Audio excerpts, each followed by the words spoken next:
Welcome back to the weekly recap. I'm Matt Wacker.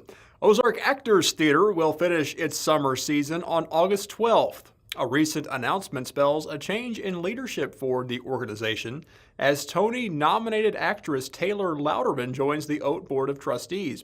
Taylor is a native of Bourbon, Missouri, and is currently playing the lead role of Regina George in Mean Girls on Broadway. She was in Rolla on August 8th to conduct an acting workshop and took some time to speak with Leanne Mintink about her local past, as well as future plans for the Playhouse on Cedar Street. What is your role going to be, Taylor? Well, we're still figuring that out because I will be in New York, still doing Mean Girls. So I don't really quite know yet, but I know that I want to just give back in any way I can. So doing things like this today, I just donated my time to, help local kids learn more and appreciate theater more. And then, any the profits will go into the theater. We're getting creative in terms of collaborating with like social media opportunities or, anytime that I'm in town doing workshops like this or talent shows or whatever. Anything that enriches the community through the theater, I think is something I'm passionate about and I feel responsible for, Well, speaking of local, you grew up in Bourbon. Yes. What would you say were the influences that have stayed with you in your 6 years on Broadway? Well, Ozark Actors Theater was the first place I ever performed a musical. I did Annie here. I don't know how many years ago, and I don't even want to say. But, so definitely the connections I made here took me to do theater in St. Louis, which took me to do theater in New York. And being from rural Missouri keeps me grounded and, helps me tell different stories, I think. So I'm proud of where I'm from. How do you hope to influence the arts in rural Missouri? Storytelling is, it shapes our culture. And I think it's one of the most powerful tools for change. And it's so important for young people to learn empathy and compassion. And by stepping into someone else's shoes, even for 5 minutes, they are forced to think outside of the box and outside of their own selves, which is so important.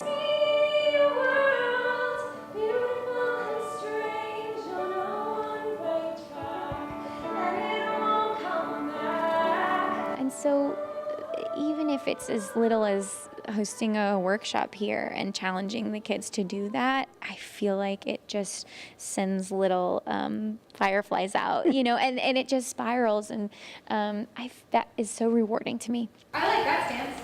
You can literally do that as much as you want. Yeah. And otherwise just hands down. And there were times when I saw your hands wanting to do things, and I felt like you said, no, don't do that. But I say, go for it, right? Like if your hand wants to go up like that to fuel the story, do it. Even just the shows that we watch here on stage, I think, it's entertaining, but it's also important to come and hear about a story of someone who lives a totally different life than what we are used to here. It can be really powerful. It's an opportunity to make people feel something and inspire people. I have to do the same show every single night, and I don't like doing it every single night, right? But I have to treat it like that. It's a gift. Not for me, for them, right? So that they can go home, feel inspired, and then go home to try harder on their homework or try harder at work. Who knows if they feed the hungry people? I don't know what it is. No, but seriously, right? To inspire them, to light something in them in whatever they do so that they can give back to the world in the best way that they can. Tell me about your workshops. Do you do them throughout the country? Yeah, I do. I mean, mostly in New York. Oftentimes, parents will send their kids to New York to do a workshop, because then I can do them all year round, But I've definitely done them at different spots. And, it's really just about giving kids the opportunity to perform, and remind them that it's not about getting up here and letting others judge your talent or your skills, right? It's really about getting good at storytelling so that you can give back to the community through the stories. And I try to remind them, at the end of the day, if you can just inspire one person to go out there and do their job better or change someone else's life, then again, you're doing that. You're doing your part. Matt, back to you. The pilot of a single-engine aircraft said engine failure was the reason for his plane's emergency landing in a Howell County field on August 6th. No injuries were reported for the 84-year-old pilot, whose identity has not been released. Troopers with Troop G, Willow Springs, and the Federal Aviation Administration are investigating the incident. Around these parts, Cuba, Missouri is known as the Mural City. A quick drive through town, and you're likely to see several.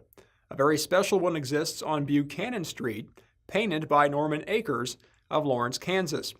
Mr. Akers, an associate professor at the University of Kansas and a Native American, was contacted by the city of Cuba and the Osage Nation to illustrate the early history of the region.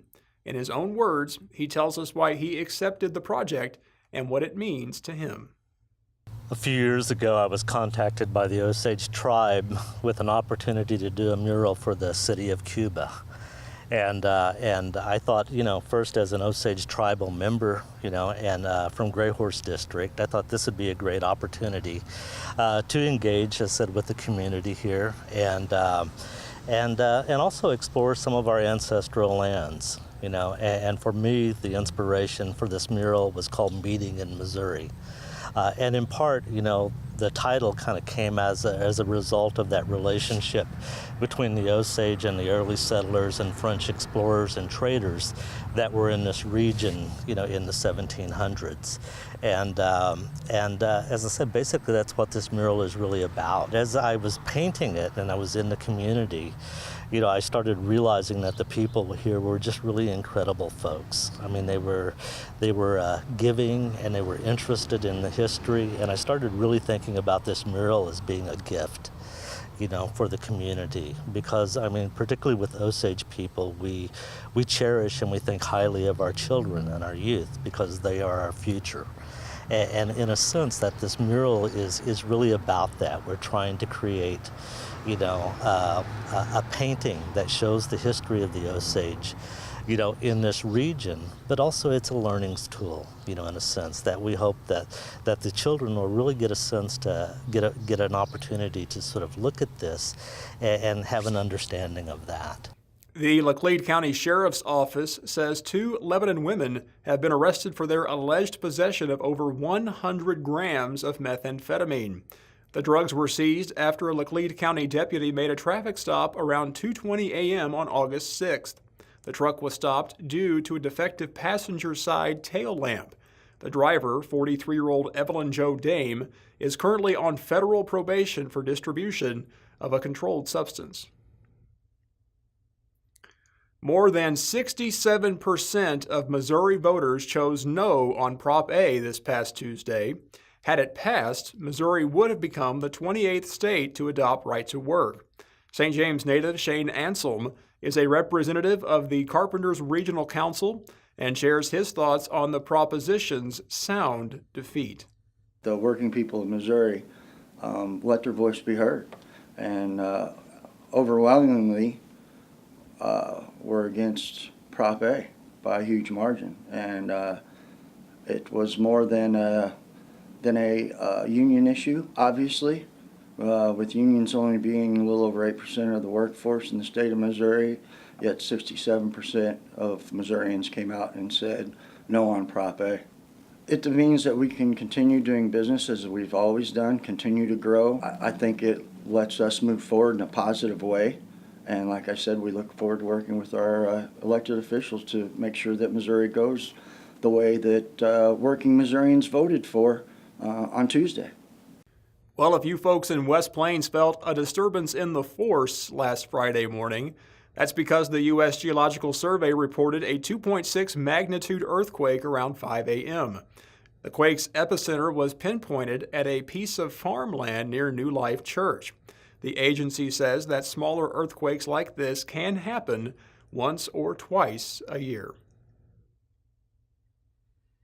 Anytime Fitness of West Plains recently held their first Heart Health celebration. Here now with more on this is Dylan Lorenzen. Thanks, Matt. I'm here at the Heart's Health celebration with Callie Allen. Now, Callie, how did this event come to be? Well, today is 1 year since I had my open heart surgery after my heart attack. And so I came to Michael and I said, I'd just like to do a fun workout and celebration of that. And we got together with the regional manager of Anytime Fitness, Melinda, and it just grew. We got a cardiologist, Dr. Khan, to come and talk, and we got some nurses to come and information, and it just snowballed from there. And are you enjoying the event so far? Oh yeah, it's been great to see everybody and being able to get the information about heart health out and just be able to talk about how women's heart health is different from a men's. Now, Kelly mentioned this a bit in her interview. I was wondering, what are some difference between men's heart health as opposed to some women's heart health tips? Yes, I mean, that's a very good question. They have very atypical symptoms. Like, for example, in the male, there are more classic symptoms. The chest pain, pressure radiating to the arm. In female, it could be anything, like, it could be generalized fatigue. It could be like a lot of sweating and perspiration. It could be just a shortness of breath. It could be just a nausea. So there are a lot of atypical symptoms in the females that, can lead to heart attack, but it's not the classical symptom. So we want to give it in the female that awareness, and especially females are usually, they think that they're protected from their hormones. Yes, they are, but postmenopausal females have the same risk factors as equal to the men. However, in the younger females, the moment they pick up smoking or that thing, they lose that protection. And so their risk become equal to the men as well. Okay. Now, how did you end up meeting Kelly or hearing about this event? Yes. Kelly is a patient who comes regularly to our clinic. Dr. Sinha is one of our colleagues. We practice together. She's the patient of Dr. Sinha, and she goes to the cardiac rehab as well. As you know, that OMC has established a big cardiac rehab facility in here for the exercise, and recent research has also shown that after a heart attack, the rehab is must. You have to increase your heart rate, you have to increase your endurance. So in our rehab center and in our clinic, I met Kelly, and I was very impressed. I was moved by her story, and at the same time, she wanted to increase the awareness in the general population, especially in the females. So she asked me if I can come to that event. So I said, I cannot say no to her, because that's our main purpose. What is your relationship to Kelly, and how did you guys kind of get this event up and going? I've actually known Kelly for about 5 years now. So we met at church, and we actually played music together for a long time, about 3 or 4 years. So. Well, I know Kelly personally, and so when she had her cardiology attack and was away from OMC, we thought that was unfortunate. But then a couple of weeks ago, she called and said that she had thought about doing some kind of a little event that would be good for the cardiology program here, since she sees one of the doctors at OMC now. So she and Melinda and I met and talked about what this could look like, and they already had it well in hand, so I just really got to show up. Okay. Now, where exactly, this is a fundraiser, where's the money going for this? This is the OMC Foundation, and therefore it's a charitable gift, and individuals, I think, as I understand it from Melinda, they're going to donate all of the money for enrollment in Anytime Fitness, so that it will go to the cardiology program. Probably the rehab facility, if I recall correctly. Okay, that's awesome. And now, final question, what is your favorite exercise? Touching my toes. Oh, it's got to be the ball slam with a twist. It's a lot of fun. My favorite exercise is probably something involving dumbbells and chest, but the exercise I like to make people do, it probably involves burpees. So. All right, now, final question. This is a bit of a fun one I've asked everyone today. What is your favorite exercise? My favorite exercise is jogging outside. Jogging outside? Yeah, not the inside. All right, thanks for letting me interview today, Dr. Khan. And with that, back to you, Matt. That's all for now. Thanks for watching the weekly recap. I'll see you next time.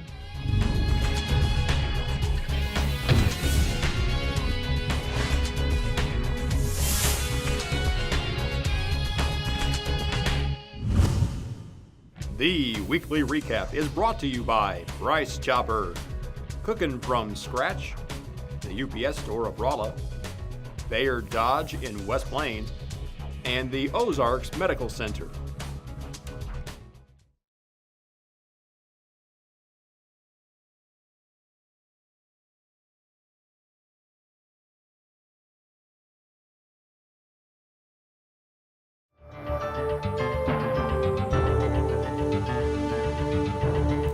Recently, a man ordered an item online. He paid for 3 to 5 days shipping and it never arrived. Now the business owner is not responding to emails or phone calls. This happened right here in this area. The phone number he calls says to recheck the number. Online purchase scams happen frequently, and victims in the Lebanon, Rolla, West Plains, and Thayer areas are fed up. Here's what you can do to avoid the scam. Be aware that even if you're able to cash a check or see funds recorded in your account statement, it may still be a fake. Your bank may even tell you that your check has cleared, but that doesn't necessarily mean that you were in the clear. It can take several weeks to find out that a check has bounced. When you're buying or selling on a site that offers protections to buyers and sellers, take advantage of them. If a buyer or seller tries to persuade you to go outside the site's usual process or payment methods, that's a big red flag. Here's how the scam usually works. You're selling an item through an online service. A buyer contacts you claiming to be interested in purchasing the item. They may offer you more money for the item if you accept a cashier's check or money order, rather than following the site's usual checkout process. When the payment arrives, it's for more than the agreed upon purchase amount. The buyer claims that there's made a mistake and that they ask you to go ahead and return the difference by some untraceable method, such as a wire transfer. The payment turns out to be fake and you're out the money. If you're the buyer in an online purchase scam, the basic ploy is a simple one. You will not receive the item that you pay for. The listing or website might be selling anything from a puppy to a used car. The seller may attempt to convince you to go outside the site's usual payment methods or to complete a purchase for a big ticket item such as a car, sight unseen. The details and photos, often copied from a real listing, will be real, but the price will be way too good to be true. If you or somebody you know has fallen for the scam, please let us know at bbb.org/scam-tracker. It'll take you about 5 minutes to report the scam, and we will use this information to educate others about the scam. If you ever need help, go to your local business bureau. Go to bbb.org.